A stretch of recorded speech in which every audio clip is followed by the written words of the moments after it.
All right, everyone. Hello, good morning. I just wanted to come on for a little, let's say, word of the day or word of the week.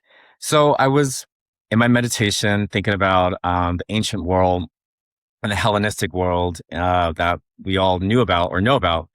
And I was thinking about like biblical text. And I feel like in 2026, and even before 2026, I feel like a lot of people are missing the most biggest step in reading any, let's say, biblical text from the Bible, from the Torah, um, Vedic texts in India, and the Muslim religions or Ethiopian religions. Those books are philosophical, and if you don't have a philosophical mind, the whole entire book is going to fall flat.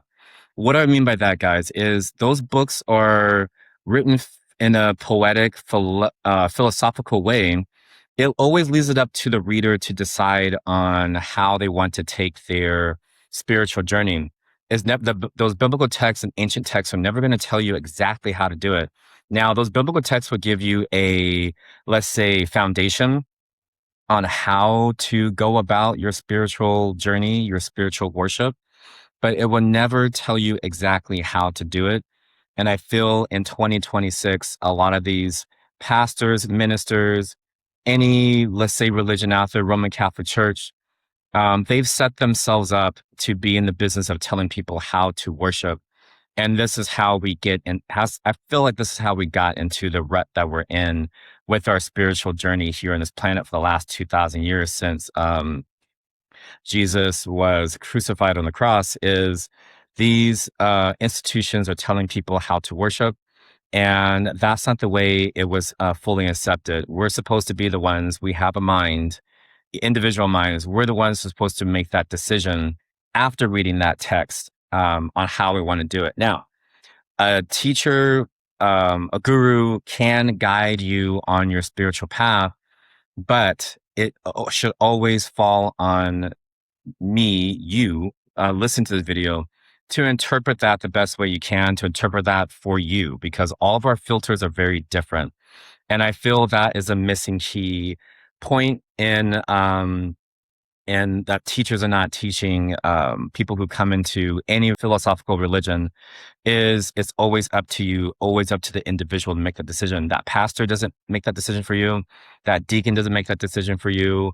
Um, any other teacher or someone who's up there speaking um, these words in the Bible or any other text should not be up there telling you guys or telling any of you how to worship. They shouldn't tell you how to live your life.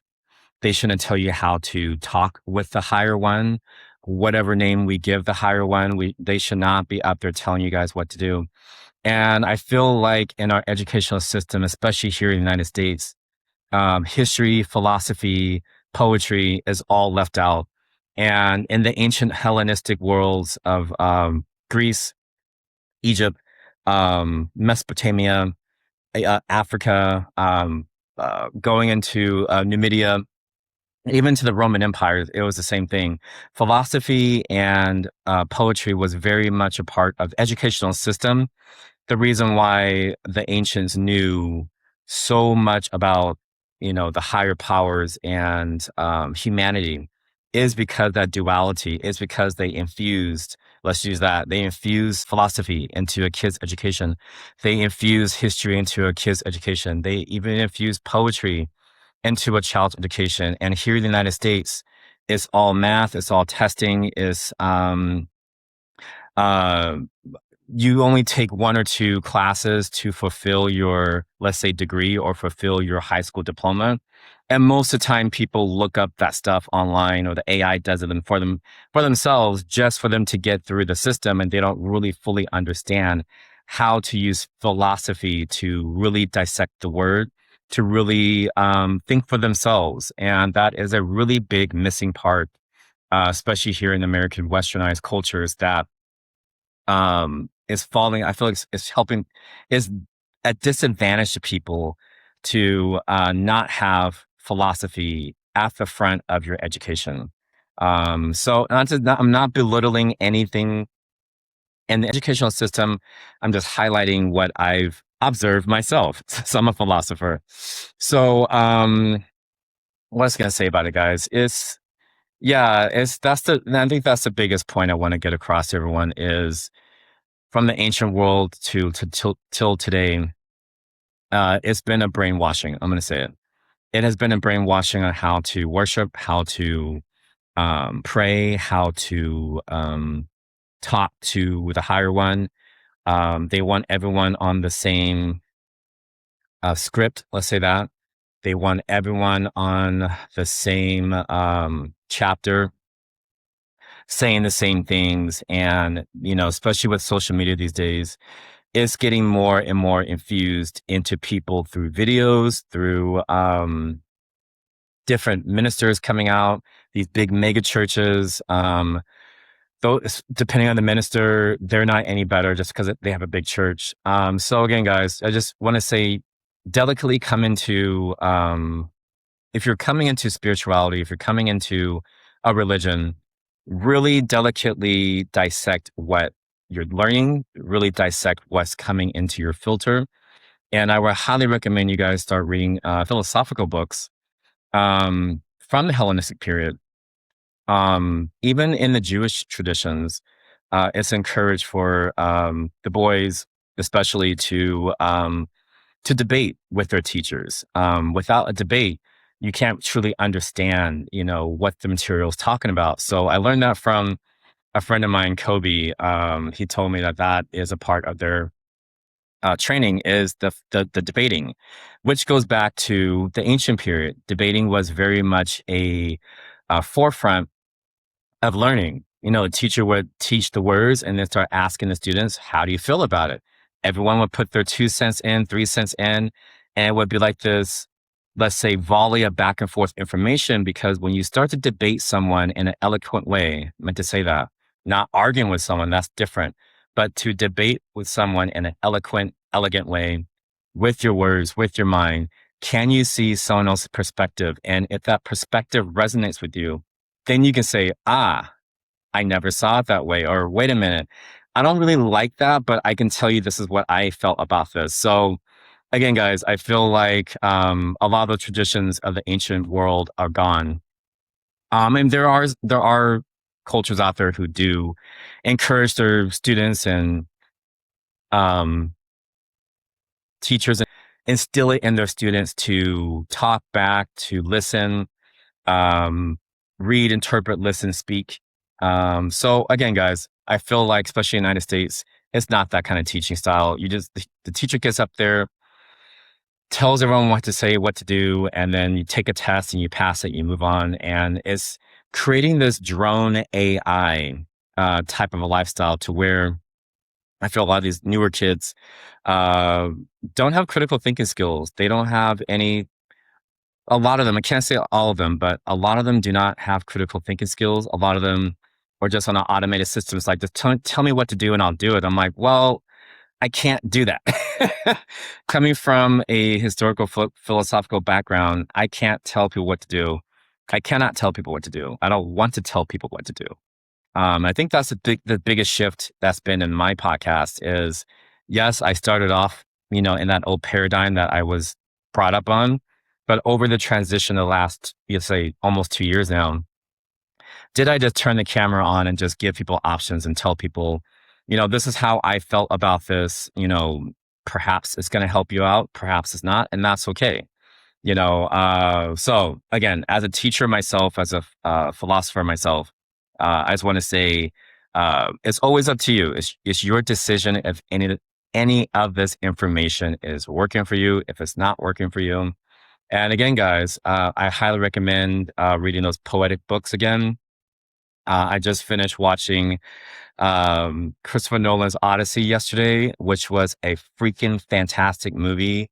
Reason why I say that is because I've read the Odyssey. And I'm gonna say this too. You guys know so a lot of you guys don't know. I took a lot of Greek history, a lot of ancient history, and just for, let's say, shits and giggles, we had our scheduled reading, but then a teacher had put it on like the additional reading list to read the Odyssey. And I actually, in between my studies, of humanities, Greek history, Greek philosophy, did I start reading the Odyssey on my own. I didn't have, no one made me do it. And watching the movie yesterday, I knew exactly where it was going. I knew exactly what it was doing. But I feel like Christopher Nolan brought it to life. Like he really understood what the Odyssey was really about. And I want to say yes, the action parts of the Cyclops, Cersei with the pigs, Calypso being stuck in an island, and then he goes into finding himself. You know, the way the Greeks philosophically, put that into a poem, it was really teaching a person that if once you lose your way in life, once you trick life, let's just say that the life or the universe will start to mirror and give you a lesson. Meaning, what's his name? Odysseus was always the trickster. Let's say that, but his tricks went too far. He deceived the Trojans with giving a gift to Athena, and that was a universal violation. And so that's how it started. His journey was right there, and a lot of their journey too, and the Odyssey. And the Cyclops. If you guys notice, he has one eye. That's signifying a philosophical mind that you cannot see the world through one eye, right? You have to see the world with both eyes, with three eyes, because we actually have three eyes. We have these two windows, and then we have this one. So that was a point right there to understand. And then with the sheep coming in and out of there, that's how people, it's a signifying to people that when you look at the worldview with one eye, you become sheep. So again, guys, these are just little subtle things that if you're not paying attention, or you don't know the storyline, or you don't have a philosophical mind, do you start missing it? But what the movies and the Odyssey were putting into the book was the author was just putting into physical terms of what it looks like, and the punishments that can come, not punishments, the mayhem that can come about when you see the world with one lens and you become a sheep and you just come in and out waiting for your master to come get you. And then when they disturb that child in the forest and the big giants come out, that's a different philosophical thing. You can stir the giant out of the forest. And even then, you saw the forest shifting. And then he goes to Cersei, and she turns his men into pigs. And you guys saw in the movie that there were different animals. And what Cersei did was she read their energies, right? When they came to her island, she felt their energy. She knew they were freaking pigs, meaning they were pillaging, raping, killing, and doing all kinds of mayhem, and hurting other men and women too. And so when they were eating her meat, that's when she started to mold them into pigs. And if you guys didn't really pay attention to her raw performance, because she did great. I forget her name as an actress, but she was telling Odysseus, "Your men are pigs." She told him straight up, "This is who they are." So that's why I turned them into pigs. So again, guys, it's another philosophical standpoint to tell people, especially men out there, don't be a pig of the world, because pigs are always greedy, right? They're wallowing in the mud. They're filthy little creatures. But she was just signifying, and the poet was signifying to whoever the reader was, is, you can't go about this world, what's it called? As a pig. And then if you guys notice, Odysseus was with Calypso for a long time. The island was beautiful. She fed him. They had a great relationship. But the lotus flower, to my opinion, was really signifying what people do on a daily basis. They, let's say, take other inhibitants to numb the mind. That could be pills, that could be recreational drugs, that could be alcohol, that could be sex, to where you forget your true purpose in life because you're numbing your whole entire, let's say, brain activity. So again, guys, these are subtle things that we can, that if you miss it, if you're just looking at Charlize Theron because she looks beautiful, or Odysseus eating the lotus flower, and you don't really I don't understand what that means. I'm telling you guys, well, not telling you guys now, I'm highlighting what it meant to me when I was watching the film yesterday, and what it meant to me when I was reading the book. you know, I'm going to say it 25 years ago when I was in college. So, yeah, that's another thing that the author was telling people is we can use vices to numb our true purpose in life. We can use vices to forget home, right? And where's home? Our true selves, right? Home is here. Home's here. So a lot of time we go into the world and we forget. And when he finally asked, when Calypso finally took away the lotus flower, then he started to remember, I have a wife, I have a son, I'm not from here.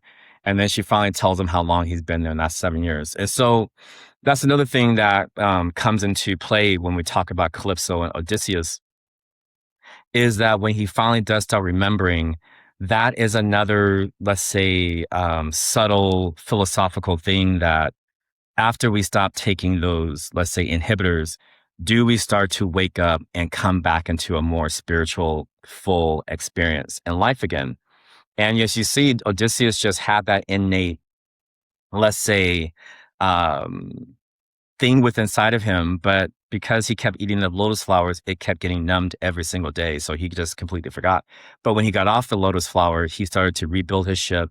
He started to ask Calypso. Actually, Calypso was asking him questions because she was just like, I can't keep you here anymore. You have to go back home, right? And a lot of time, guys, that is the nudge of the universe when we are distracted with our physical lives and we are numbing ourselves. That little voice is in there saying, "This is nice. This life is great, but there's something better there, right? There's something more elevated there." And if you guys never have the opportunity to stop taking those inhibitors and let's say forgetful ways of living, um, you're never going to go back home. You're never going to find home. And so when Odysseus did find home, wasn't expecting to go into all this today, but I did. And then when Odysseus does go home, or he finally knows that it's time to go home, and Calypso, no, Athena. So I know some people are really ragging on what's it called, Zendaya's performance, but what Odysseus was even saying to her when she kept popping up, he was just like, why can't the gods just speak in, logical man terms? She's just like, then if you're a human, like you're supposed to figure this out. Like I can guide you. I can tell you, language, but you're going to have to sit there and figure it out for yourself. And I feel like, that was why Athena's character didn't have a lot of words. Because well, not when you guys, those of us who have spoken to the Divine One, there's not really a lot of words. There's phrases here and there, but the power, the divine power always leaves it up to the human to figure out the journey. And I feel like that was the missing part. I feel with a lot of people who are watching Zendaya's performance is it was spot on how a god actually shows up here and there randomly to guide someone along the journey. And when he finally got off the lotus flower, Athena was coming up a lot in his life to say, go this way, go that way. Or she'll just tell him, the reality of things and then disappear. And then he'll have to go about it and figure it out. And then more importantly, back to Calypso, she was telling him, no, I think it was Athena that told him, you must surrender to life. You must surrender to the universe. And what does that mean, guys? A full surrender, especially for the men. I feel a lot of women get this, but I feel a lot of men, especially out west, don't get it. Surrendering to the universe is where you just not completely give up, but you just throw your arms out, you lean back, and you're just like, just take me where I'm going. And I feel like, with Odysseus and Matt Damon's character, that floating, let's say, makeshift vehicle that he had as a ship, really signifies our bodies, floating on the ocean of creation. And if we're constantly riding on top of the water like he was doing for the 10 years, he never fully surrendered to the Divine One. They were always fighting the currents. But that one time he was by himself and he listened to the divine, and he was just like, all right, fuck it. I'm gonna get in this little makeshift raft. I'm gonna haul it out to the ocean, and I'm gonna push it off. And I'm gonna jump on it. And he just laid back and just let his arms flop out. And he just surrendered. The boat started breaking up, and then he just fell into the ocean. Next thing you know, he's back home. So again, guys, I wasn't expecting to go into the Odyssey today, but I did anyway. Um, what does this all mean, guys? As you can see, the interpretation I just came up with, not came up with, the interpretation that came out of my mind is because one, I read the book. Two, I have a really creative mind, and I was just thinking of all these different things different concepts. I'll say that different concepts as I'm watching the movie, and it's the first movie that actually captivated me in a very long time. So I wanted to share that with all of you today. Is whenever you come into a biblical script from 2000, 4,000, let's even say 8,000 years ago, you must treat that material with delicacy. You must treat that material with philosophy. You must treat that material as a poetic body of work, because when you start looking into the words, it's actually more poetic. It's actually kind of like how Athena was talking to Odysseus. There are words there. There are nuggets in the word, but if you don't have the mind to look into those words and really dissect the words, you're going to miss the whole entire thing. And then now you have to go to, let's say, church to have someone else tell you how to feel about that. So, how do you have a philosophical mind? Start reading Socrates. Start reading Aristotle. Um, there is Egyptian philosophers. I'm trying to think. Not right now. I can't think of it. But yeah, guys, try to explore different bodies of work out there from the Hellenistic period and beyond, further back into the archaic period, to where you can start thinking for yourself. Heraclitus is a really great thing. The Cosmic Fragments. I still love that book. Um, Trying to think what else. How else I could start the philosophical way of thinking. Reading poems and trying and just interpreting the poem after you read it. That would be another good way to start having a philosophical mind. Or maybe you take a humanities class. You don't have to fully, take the class to get a degree, but your local junior college, your local university, if you want to take a humanities class, take a humanities class. West, East, do it all. Go back to ancient history. That's another way to start establishing the who's, what, when, where's, and how and why's. Especially when you're reading the Bible, guys. That text is roughly, I'm gonna say this: the New Testament is roughly 2,000 years old, maybe a little bit more, because it really wasn't written until after Jesus had been crucified on the cross by the Romans. But if you don't know Roman culture and Roman history, you're never going to understand how that text, how those books came about. Now, the Old Testament was written a long, long, long time ago. And before it was written, it was spoken eons ago. So again, guys, coming into these different texts out there, I'm speaking to all the Christians and Roman Catholics out there. You must understand the history on how those books are created, because of those disciples, or discipulas, as we say in Latin, um, or magistra, that's the teacher. Those men they have philosophy in their minds. Their philosophical minds were already there. No one had to teach it.